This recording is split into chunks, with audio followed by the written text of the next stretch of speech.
2절부터 43절의 말씀이 되겠습니다. 사도행전 9장 32절부터 43절까지 제가 한국어로 봉독하겠습니다. 그때에 베드로가 사방으로 두루 다니다가 룻다에 사는 성도들에게도 내려갔더니 거기서 에니아라 하는 사람을 만나매 그는 중풍병으로 침상 위에 누운 지 8회라. 베드로가 이르되 에니아야, 예수 그리스도께서 너를 낫게 하시니 일어나 네 자리를 정돈하라 한데 곧 일어나니 룻다와 사론에 사는 사람들이 다 그를 보고 주께로 돌아오니라. 욥바에 다비다라 하는 여제자가 있으니 그 이름을 번역하면 도르가라. 선행과 구제하는 일이 심히 많더니 그때에 병들어 죽음에 시체를 씻어 다락에 누이니라. 룻다가 욥바에서 가까운지라 제자들이 베드로가 거기 있음을 듣고 두 사람을 보내어 지체 말고 와 달라고 간청하여 베드로가 일어나 그들과 함께 가서 이르매 그들이 데리고 다락방에 올라가니 모든 과부가 베드로 곁에 서서 울며 도르가가 그들과 함께 있을 때에 지은 속옷과 겉옷을 다 내보이거늘 베드로가 사람을 다 내보내고 무릎을 꿇고 기도하고 돌이켜 시체를 향하여 이르되 다비다야 일어나라 하니 그가 눈을 떠 베드로를 보고 일어나 앉는지라. 베드로가 손을 내밀어 일으키고 성도들과 과부들을 불러들여 그가 살아난 것을 보이니 온 욥바 사람이 알고 많은 사람이 주를 믿더라. 베드로가 욥바에 여러 날 있어 시몬이라 하는 무두장이의 집에 머무니라. 할렐루야. 이것은 살아계신 하나님의 말씀입니다. 아멘. 아멘입니다. 자, 여러분 혹시 기적, 미러클 이러한 단어를 들으면 여러분 어떤 생각이 드십니까? 네, 여러 조사가 있었습니다. 특별히 미국인의 대다수가 기적의 존재를 믿고 있었습니다. 어떤 조사기관에서는요, 미국인의 79%가 기적을 믿는다 이렇게 대답을 했고요. 또 어떤 조사기관에서는 84%가 하나님의 기적을 일으킨다고 대답을 했습니다. 그래서 많은 사람들이 성경에 기록된 기적을 실제로 믿고 있다라는 거예요. 특별히 기독교인은 90%가 이렇게 기적을 믿는답니다. 여러분 기적을 믿으십니까? 할렐루야. 진짜 하나님께서 일으키신 기적이다 이렇게 확신하세요? 할렐루야. 그런데 여러분 재미있는 통계가 있습니다. 교파별로 보면요 확실히 믿는다. 나는 하나님께서 성경에 기록한 이 내용이 진짜 일으키신 그 기적이다 라고 믿는 사람의 숫자를 한번 볼까요? 개신교인, 특별히 복음주의 개신교인이 있습니다. 두 번째 화살표 여기 있죠.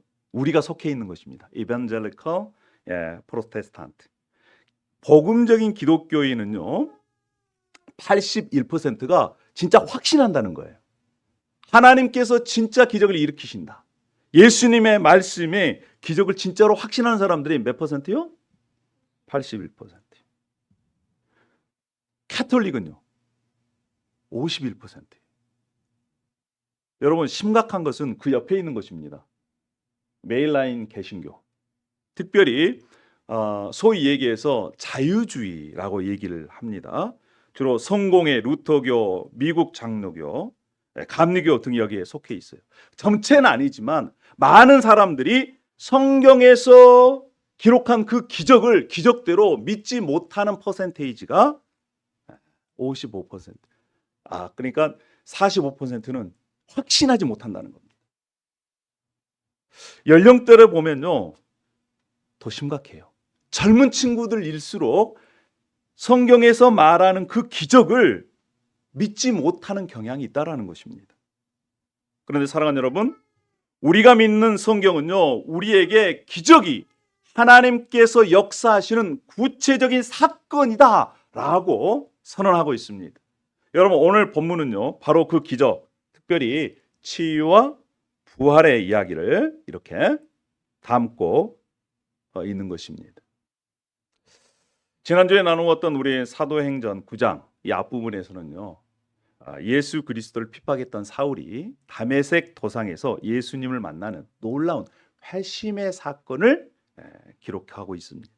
오늘은 다시 베드로가 등장해요.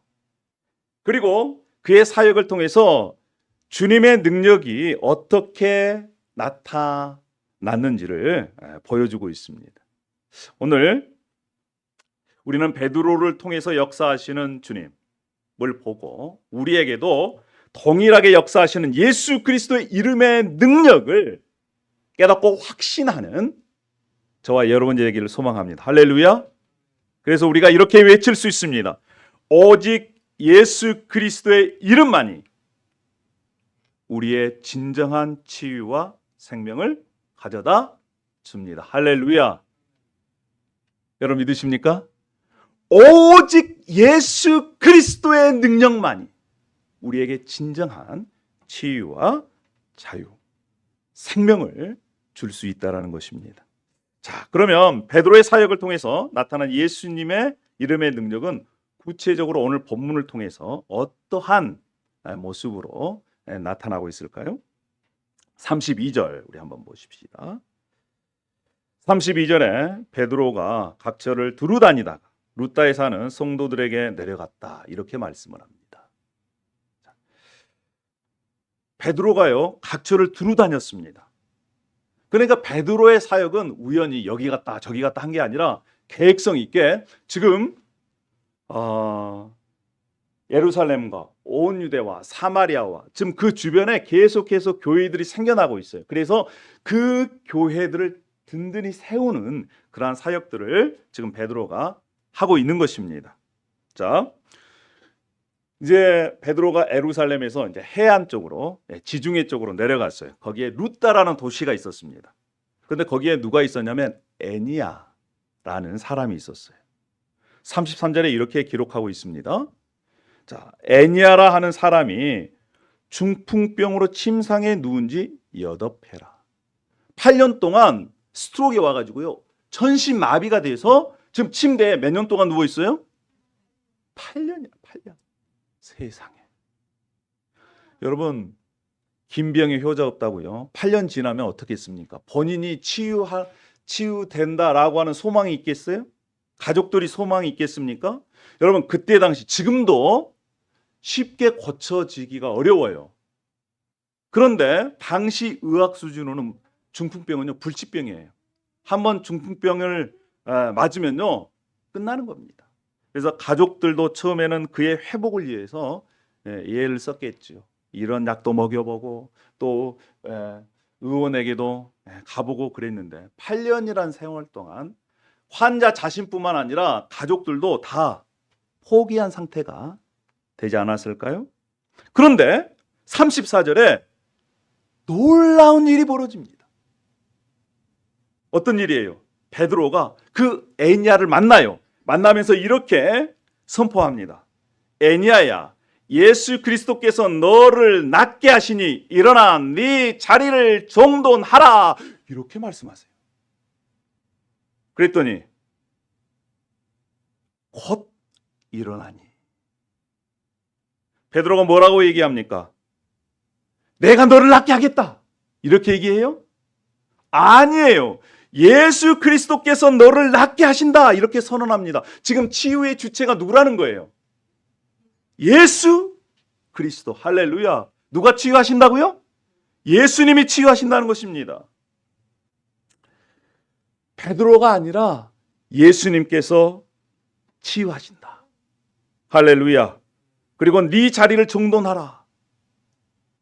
이렇게 명령합니다. 그랬더니 어떤 일이 일어났어요? 바로 그 즉시 8년 동안 누워서 아무것도 못하는 그가 일어나가지고 즉각적이고 완전한 치유가 일어났어요. 이제 그동안 8년 동안 그는 비정상적으로 가족들에게 고통을 줬습니다. 그런데 이제는 그가 치유돼서 정상적인 삶으로 돌아가게 된 것이에요. 여러분, 이것은요, 인간의 능력으로는 절대 불가능한 일입니다. 그는 치유함을 받아서 이제 정상적인 생활을 하게 됐습니다. 자, 이러한 치유에 8년 동안 중풍병에 누워있던 에냐가 일어났어요. 그리고 그 결과가 어떻게 됐습니까? 35절에 이렇게 말씀합니다. 룻다와 사론에 사는 사람들이 그를 보고 누구께로? 주께로 돌아왔다. 할렐루야. 한 사람의 치유 사건이요, 그 지역에 복음을 전하는 통로가 된 것입니다. 이것이 바로 하나님께서 역사하시는 방법이에요. 자, 베드로가 일어나라 라고 말할 수 있었던 것은 베드로가 지금 누구를 믿고 있다는 것입니까? 예수 그리스도를 믿고 있다는 거예요. 예수 그리스도의 능력을 믿고 있다는 것입니다. 예수님께서 치유하실 수 있다라고 하는 그런 믿음이 있는 거예요. 예수님의 이름은 바로 예수님의 능력입니다. 그 이름이야말로 인간의 모든 질병과 연약함을 이길 수 있는 그런 능력의 이름입니다. 할렐루야. 아멘. 사랑하는 여러분, 우리의 삶 가운데 어떤 육체적인 질병이나 연약함이 있을 수 있습니다. 또 우리 환경 가운데 불가능해 보이는 상황 속에서도 예수 그리스도의 이름을 의지했으면 좋겠습니다. 할렐루야.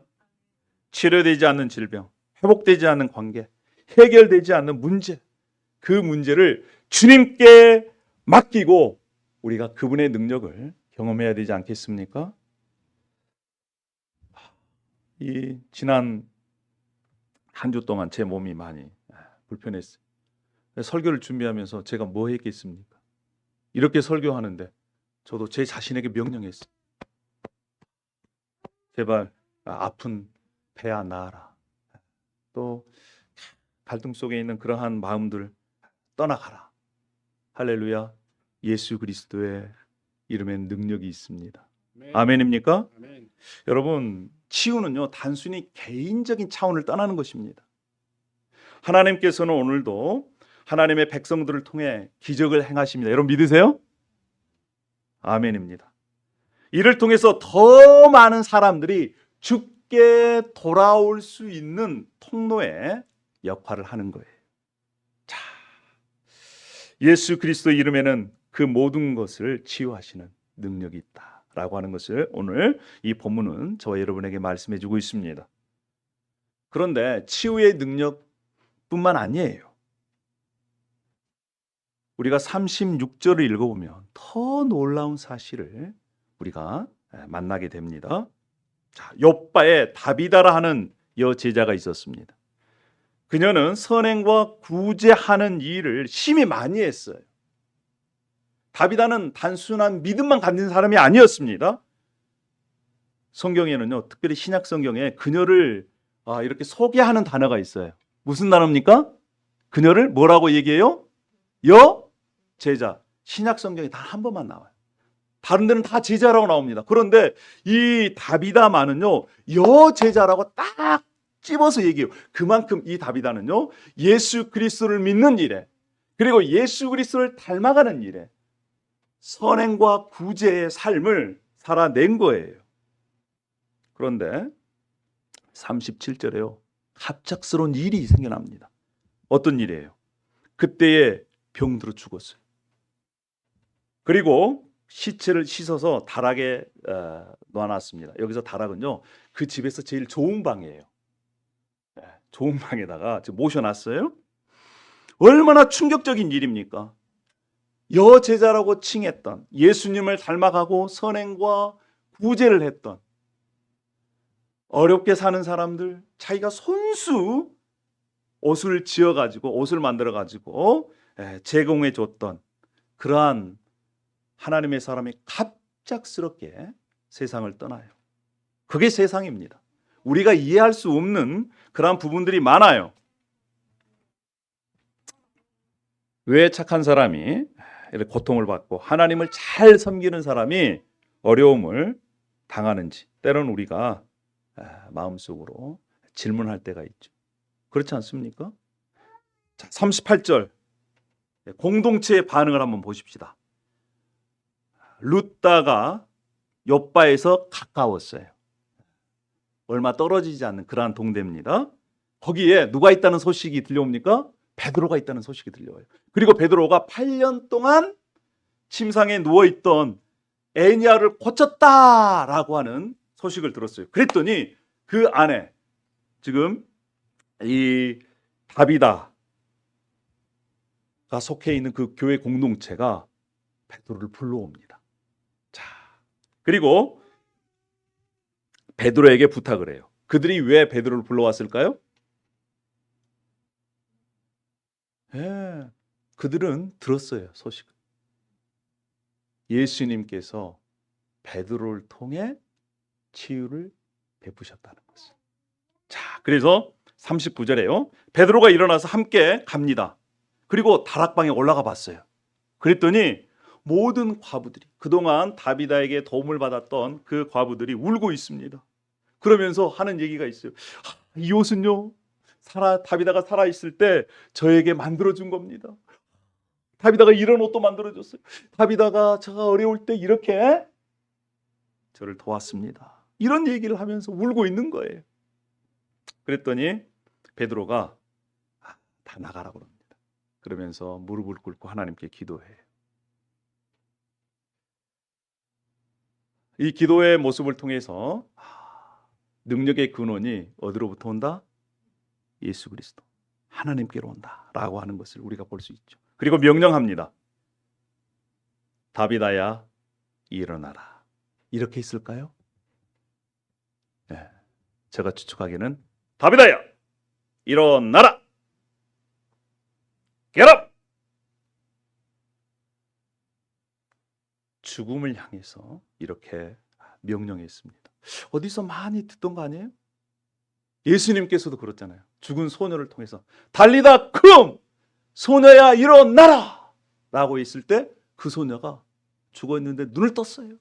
살아났습니다. 여러분, 예수 그리스도의 이름의 능력에는요, 죽은 사람도 살릴 수 있는 능력이 있습니다. 할렐루야. 그것이 지금도 하나님의 뜻이라면 저는 믿습니다. 죽은 사람도 살릴 수 있는 능력이 바로 예수 그리스도께 있다. 아멘. 그분이 저와 여러분의 주인이 되세요. 자, 그 기적의 결과가요 41절에 있어요. 베드로가 손을 내밀어 일으키고 성도들과 과부들을 불러들여 그가 살아나는 것을 보였습니다. 자, 교회 공동체가 얼마나 기뻐했을까요? 얼마 전엔 슬퍼했는데 다비다의 죽음을 보고, 그런데 그녀가 살아난 것입니다. 교회 공동체가 이제 확인하고 증언하는 사건이 됐어요. 사랑하는 여러분, 우리 인생 가운데 때로는 어두운 터널을 지나갈 때가 있어요.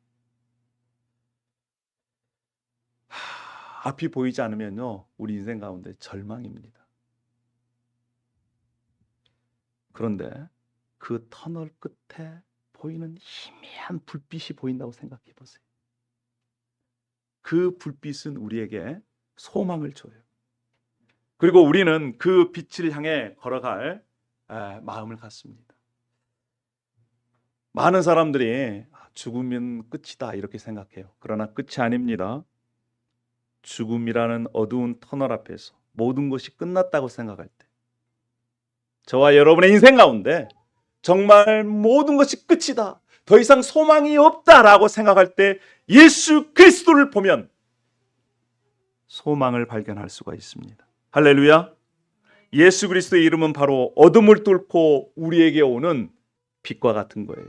그래서 어두울수록 우리는 예수님을 바라봐야 합니다. 그 생명의 빛이 지금 도르가에게, 다비다에게 비친 거예요. 그래서 그녀가 살아난 것입니다. 사랑하는 여러분, 혹시 우리의 삶에 영적으로 내가 침체되고 정말 소망이 없다 이렇게 생각하는 그런 때가 있습니까? 저도 예수님이 아니면 제 인생 가운데 소망을 발견할 수가 없어요. 그래서 힘들 때마다 어떻게 해서든지 예수님을 바라보려고 그래요. 예수님만 보면 그래도 소망이 있어요. 환경을 보면 소망이 없어요. 예수 그리스도의 이름에는 죽은 영혼을 살리고 절망을 소망으로 바꾸는 부활의 능력이 있습니다. 우리가 이 예수 그리스도의 이름의 능력을 붙들고 다시 일어서는 저와 여러분이 되었으면 좋겠습니다. 할렐루야. 자, 애니아를 치유했습니다. 또 다비다를 살렸어요. 그 결과 어떻게 됐을까요? 42절 보십시다. 온 요파 사람이 알고 많은 사람이 주를 믿더라. 이것이 바로 주님께서 베드로를 통해서 베푸신 기적의 목적이에 있습니다. 온 요파 사람이 알고 예수 그리스도의 이름의 능력, 하나님의 능력이 더 이상 숨길 수 없는 거예요.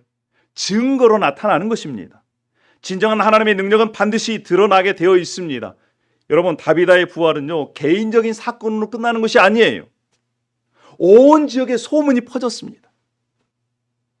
그 결과 많은 사람이 주를 믿더라. 개인의 기적이 공동체를 넘어서 그 지역까지 부흥으로 이어지는 것을 우리가 볼 수가 있는 것이죠. 이것이 바로 하나님께서 행하시는 기적의 목적입니다. 기적은요, 개인의 유익만을 위한 것이 아니라 하나님의 능력을 드러냄으로써 복음의 확장, 하나님의 나라의 확장을 위한 것이지. 우리가요, 어떠한 새로운 제품을 구매할 때 또 광고를 보거나 사용 후기를 참조합니다. 저도 이 스마트폰을 살 때 여러 번 다른 사람들이 사용해 본 거, 좋은 것들, 안 좋은 것들 다 리뷰하고 우리가 삽니다. 식당 갈 때도 그렇지 않나요, 여러분? 식당 갈 때도 거기 갔다 왔던 사람들의 이러한 경험들을 우리가 듣고 그 식당에 가는 거예요. 마찬가지입니다. 여러분, 우리가 어떤 제품을 쓸 때 이 제품 너무너무 좋아. 어떤 약을 먹을 때 이 약은 너무너무 잘 들어. 그러면 여러분 어떠세요? 자기가 좋아하는 사람에게 권해요, 안 권해요? 권하잖아. 너도 이 제품 써봐. 이 제품을 쓰면 얼굴이 뽀야야해지고 주름살도 없어지고 이 약 먹어봐. 그러면 감기 금방 나. 우리가 그렇지 않나요? 맞습니다. 여러분, 예수 그리스도의 이름을 경험한 자는요, 그 예수 그리스도를 다른 사람에게 나누지 않을 수가 없는 거예요. 교회 공동체가 그렇게 경험했습니다. 죽음에서 부활을 경험했어요. 그러면 가만히 있어요? 아니에요. 너도 예수님 만나봐. 그러면 내 인생 가운데 빛이 비쳐. 예수님을 믿어봐. 그러면 치유의 은혜를 경험할 수 있어. 이렇게 소개하지 않을까요? 우리가 하나님의 능력을 경험할 때 그것이 복음의 전파 도구로 사용되는 것이. 여러분, 우리의 간증과 삶의 변화가요, 주변 사람들에게 하나님의 살아계심을 증명하는 그러한 증거가 되어야 합니다. 그런데 여러분 기억해야 될 것이 있어요. 자기도 천국에 들어가지 못하면서 들어가려고 하는 사람을 막아야 되겠어요. 우리의 말과 행동을 통해서 구원의 길로 인도하는 통로가 여러분 될 수 있습니다. 그런데 우리의 말과 행동으로 말미암아 다른 사람의 구원까지 막을 수 있다라고 하는 것을 기억해야 됩니다. 그래서 우리가 말과 행동, 매우 중요해요. 하나님께서 오늘도요, 하나님의 교회 공동체를 통해서 세상을 변화시켜 나가고 계십니다. 저와 여러분을 하나님의 이러한 구원 사역의 동역자로 하나님께서 부르신 것입니다. 할렐루야. 자, 오늘 본문을 통해서 우리는 예수 그리스도의 이름이 가지는 능력, 치유, 생명의 능력을 우리가 함께 봤습니다. 저와 여러분이 이 말씀을 함께 붙들고 우리 인생 가운데 있는 문제들을 하나님 앞에 가지고 나아갔으면 좋겠습니다. 육신의 질병, 마음의 상처, 또 영적인 침체, 이러한 것들이 예수 그리스도의 이름에 치유의, 회복의 능력이 있습니다. 할렐루야. 베드로를 통해 나타난 치유와 부활의 능력은요, 단순한 기적이 아니에요. 베드로가 행한 기적의 핵심은 뭐예요? 예수 그리스도입니다. 철저하게 베드로는 누구의 이름으로? 자기 이름이 아니라 예수 그리스도의 이름으로. 그래서 그 기적을 행함으로 말미암아 누가 드러났습니까? 예수 그리스도. 그것이 우리 인생의 삶이에요. 예수 그리스도의 이름으로 능력을 행하고 그 행함을 통해서 예수 그리스도가 높여지는 삶, 이것이 바로 하나님께서 기뻐하시는 삶이에요. 그래서 우리는 단순히 예수님께 순종하는 거예요. 우리의 역할은 그것입니다. 자, 마치 우리가요, 자물쇠를 열기 위해서 맞는 열쇠를 사용하듯이 베드로는 예수 그리스도라는 이름의 열쇠로 닫힌 문을 열었어요. 묶인 것을 풀었습니다. 그 열쇠는 지금 저와 여러분 손에 달려 있습니다. 여러분 열쇠가 보이나요? 예, 믿음의 눈을 뜨고 보면 보여요. 할렐루야. 우리는 지금 예수 그리스도라는 열쇠를 가지고 있어요. 이 열쇠는 모든 인생의 문제를 해결할 수 있는 열쇠입니다. 할렐루야. 하나님께서 예수 그리스도를 통해서 우리에게 주신 이 열쇠를 가지고 우리의 삶에 일어나는 여러 가지 문제를 예수 그리스도의 이름으로 치유하고 회복하고 다시 일어서는 저와 여러분이 되었으면 좋겠습니다. 아멘. 에냐의 치유는요, 하나님께서 인간의 불가능을 가능하게 하심을 보여주고 있습니다. 다비다가 죽음에서 부활했습니다. 이것은요, 죽음조차도 인생의 마지막이 아니라는 거예요. 그리고 이 모든 일을 알게 된 그 지역 주민들이 예수님을 믿게 되었어요. 자, 이것이 바로 교회가 세상에 존재하는 이유입니다. 저와 여러분이 지금 이곳에 있는 이유예요. 하나님의 능력을 나타내서, 예수 그리스도의 능력을 나타내서 세상 사람들로 하여금 살아계신 우리 주님을 만나게 하는 것이 바로 뭐예요? 우리의 역할이에요. 그러려면 우리가 어떻게 해야 될까요? 먼저 우리가 만나야지. 내 자신이 만나야지. 우리의 삶 가운데서 정말 살아계신 치유의 능력이신 그분을 우리가 만나기를 소망합니다. 할렐루야.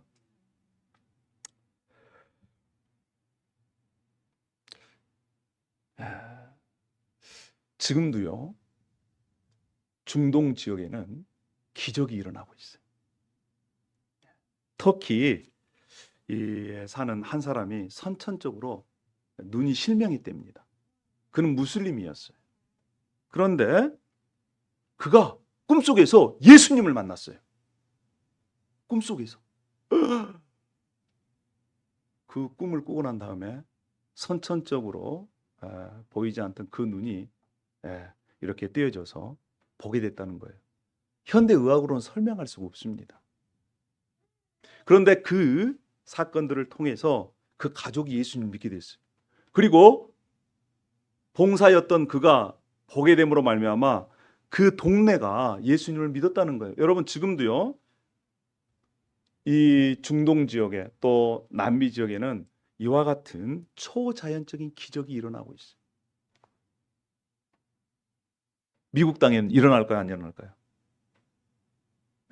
미국 땅에도 일어나지만 많은 부분에서는 우리가 경험하기가 쉽지가 않습니다. 그럼에도 불구하고 예수 그리스도로 말미암아 저와 여러분이 구원의 기적을 또 치유의 기적을 경험했으면 좋겠습니다. 할렐루야. 자, 그러면 우리의 삶 가운데 이러한 회복의 능력을 경험하고 싶지 않으십니까? 어떻게 하면 우리가 이러한 예수 그리스도의 이름의 능력을, 회복의 능력을 경험할 수 있을까요? 첫 번째는요, 개인적인 차원에서 불가능해 보이는 상황에서도 누구만을 의지해요? 예수님만을 의지해요. 질병의 치유, 관계의 회복, 영적 침체에서의 회복, 우리가 해결할 수 없는 그러한 문제들을 내가 가지고 있는 것이 아니라 누구께 맡겨야 돼요? 예수님께 맡겨. 할렐루야. 자, 그러면 우리의 문제를 누가 맡아주시느냐? 예수님께서 맡아주시니까 회복이, 기적이 일어나게 되는 것입니다. 뿐만 아니라요, 우리 교회 공동체가 세상의 아픔과 죽음 앞에서 하나님의 치유와 생명의 능력을 나타내는 그러한 교회 공동체가 되었으면 좋겠어요. 한 분 한 분이 예수님을 경험하고 또 변화됐으면 좋겠어요. 정말 이 사도행전 9장에 나와 있는 다윗아 얼마나 아름다운 모습이에요. 그가 세상을 떠났는데 그가 떠난 그 안타까움, 얼마나 도움을 받았던 이들이 그 다윗을 생각하면서 울면서 그녀를 아쉬워하는지. 여러분, 우리가 그러한 인생을 살아야 되지 않겠어요? 만약에 우리가 이 세상을 떠났다면 아이고 속 시원하다, 더 이상 안 봐서 속이 시원하다, 우리가 이러한 평가를 받으면 되겠습니까? 뿐만 아니라요, 저는 우리 각 교회, 우리 지체들 한 분 한 분이 예수님을 경험하고 우리 교회 공동체가 정말 살아계신 예수 그리스도를 증거하고, 이것이 링컨 지역뿐만 아니라 해외까지도 계속해서 이렇게 하나님의 영광을, 구원의 은혜를 나누어 주는 그러한 축복의 통로로 살아가기를 소망합니다. 할렐루야. 아멘. 그렇습니다. 오늘 우리는 이 사도행전 9장의 말씀을 통해서 예수님께서 베드로를 통해 선포한 한 단어를 기억했으면 좋겠습니다. 지금 침상에 누워있는 애냐를 향해서 베드로가 명령합니다. 죽어있는 이 다비다를 향해서 베드로가 선포합니다. 그 단어가 무엇입니까? 일어나라. 일어나라. Get up! 여러분, 지금 우리 마음 가운데 여러 가지 영적 침체나 아니면 질병이나 아니면 관계적 어려움이나 이런 것들을 예수 그리스도의 이름으로 명령해서 우리가 일어섰으면 좋겠습니다. 할렐루야. 저를 한번 따라해 주십시오. 일어나라. 일어나라. Get up. Get up. 우리가 예수 그리스도의 이름으로 이렇게 우리 자신에게 선포하고 우리 자녀들에게 선포하고 또 우리 교회 공동체에게 선포하는, 그래서 주님의 기적을 경험하는 저와 여러분이 되기를 소망합니다. 할렐루야. 기도하겠습니다. 사랑과 능력의 하나님, 오늘 이 본문 또 베드로를 통해서 역사하신 예수 그리스도의 이름의 능력을 보게 해 주셔서 감사합니다. 우리의 삶 가운데 있는 모든 연약함과 절망을 주님 앞에 내려놓습니다. 오직 예수 그리스도의 이름으로 치유와 생명 그리고 소망을 얻게 하여 주시옵소서. 우리가 이 예수 그리스도의 이름의 능력을 굳게 믿고 담대히 선포하며 살아갈 수 있도록 하나님 인도하여 주시옵소서. Love and powerful God, thank you for allowing us to see the power in the name of Jesus Christ, who walked through Peter today. We lay down all our weakness and despair before you. May we receive healing, life, and hope only in the name of Jesus Christ. May we confirmly believe in the power of this name and live courageously proclaiming it. We pray in the name of Jesus. 아멘. 자, 우리